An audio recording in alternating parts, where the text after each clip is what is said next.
A big day for Northeast Ohio, 19 months after GM announced they were shutting down their Lordstown assembly plant. The first vehicle of the plant's new owner made its debut. Vice President Mike Pence was there to see it. So was News 5's John Kosick.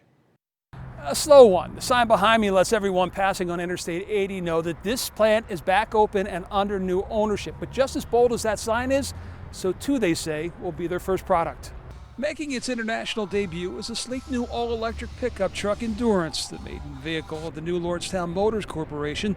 Production will begin in earnest next year, but as a result of advanced sales, sight unseen, the first year of production is already sold. Steve Burns is the man behind the product that will employ around 1,000 next year to start. They were putting out about over 400,000 cruises a year here when it was GM.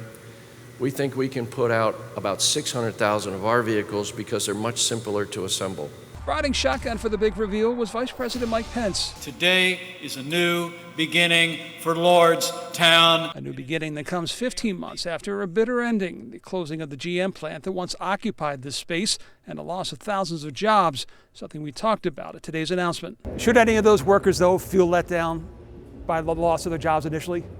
I think that what hardworking Americans saw under President Donald Trump was not only an economy that was expanding, but wages that were rising all across the country. And while we had a heartbreaking news about General Motors closing this plant in Lordstown, today's announcement represents a new beginning. And as the President announced a year ago, when we got word that Lordstown Motors was going to come here to this plant, we also got word that General Motors was going to be investing hundreds of millions of dollars in 3 other plants right here in the Buckeye State, expanding their footprint, expanding employment.